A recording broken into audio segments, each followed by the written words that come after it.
What is going on, guys? Brad here from Pickdawgz.com. Welcome to YRFIs and NRFIs with Brad. In this video series, I come on here and I give out my three favorite NRFIs / YRFIs every day for the MLB season.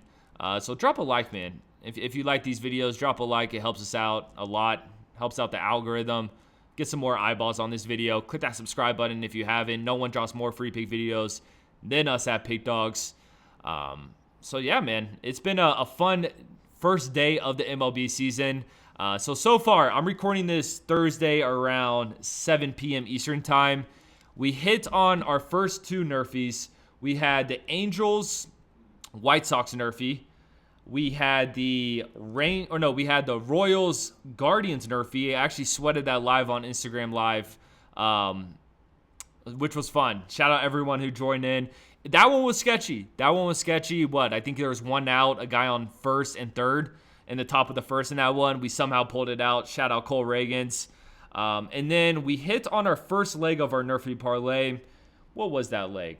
Oh, yeah, it was the Pirates Marlins. And then all we need is the NRFI in the A's in Seattle to hit, which I'm very confident in. And if that hits, that's a sweep, man. So hopefully we sweep day one of the YRFIs and NRFI videos.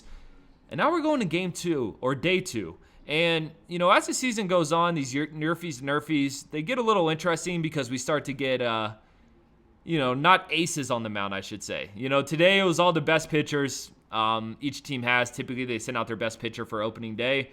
So it's a little bit easier to pick NRFIs. It definitely is. But now we get the second guy on rotation, so things get a little bit more interesting. I do have a YRFI for today.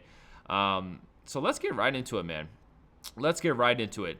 So for the first pick, I'm looking at this matchup between the Rockies versus the Rays. It's the first game of the day, and I'm going to take the NRFI in this one. You know, the Rays aren't playing in Tropicana Field this season. They're playing at Steinbrenner Field or whatever. I think it's where the Yankees play spring training. I could be wrong, but I think it's going to take a while for the Rays to get used to that new stadium, new ballpark. And look, the Rockies, I just don't trust the Rockies away from Coors Field when it comes to an offensive perspective. Their lineup's not that great. For the Rays, they got Pepioid on the mound. I expect a strong season for Pepioid. You know, he had a nice little season last year. I think he got better as the season progressed. So I think there's a reason why he's getting the first start of the season for the Rays. And then Kevin Freeland didn't play bad for the Rockies as well. So honestly, this is more of a fade of both these teams' lineups. I think we see a slow start in this one. So give me the NRFI and the Rays Colorado game. Next up, this one's a little bit sketchy. I'm not going to lie. I'm going to take the NRFI in the Red Sox Rangers game. We got Tanner Houck on the mound for Boston and Jack Leiter on the mound for the Rangers. Tanner Houck was one of the more consistent pitchers in the MLB last season. So I got trust in him. To get 3 outs against this Rangers lineup. And then Leiter, on the other hand, don't get me wrong, that's what scares me a little bit.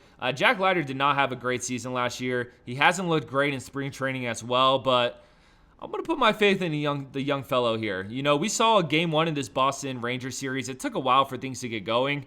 Really the only guy on Boston that took off was Abreu, and he hits pretty far down in the lineup, so hopefully we won't have to face him in the first inning.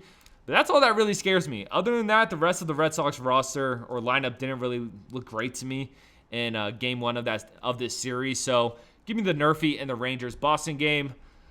Last but not least, we're going to go with that YRFI. Which one was it? Oh, Baltimore-Toronto. I'm going to take the YRFI in this one.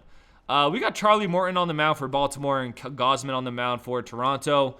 I mean, Charlie Morton's 41 years old. He's still doing the damn thing. He didn't have a terrible year last season, but let's be real, guys. Charlie Morton's definitely past his prime. The Blue Jays' bats really didn't get going in that game one, but I think they could get going in this one against Charlie Morton. On the other hand, Baltimore, man, those bats were hot as hell. They put up 12 runs in that first game of the series, so I wouldn't be surprised if Baltimore gets at Gausman early in this one. So I like the YRFI in Baltimore-Toronto. So that's going to do it, guys. We're going to go the NRFI in Colorado-Tampa Bay, the NRFI in Boston-Texas, and then the YRFI in Baltimore-Toronto. Appreciate you guys watching this, man. Like I said, hopefully we get that sweep for Thursday slate. All we need is the Rangers and the A's for a nice little 3-0 sweep, and hopefully we have another solid day with these three right here. If you guys are looking for the picks like the best, the picks like the most, including my $19 play of the day, go to pickdawgz.com, click the premium pick section. You'll find all my plays there. We've been hot with that $19 play over the last couple months, and we're not slowing down anytime soon. So if you ever want to jump off me, this is a great time to do it. Most importantly, though, subscribe to Pickdawgz on YouTube because we're just trying to help you guys win some money. I'm going to catch you on the next one.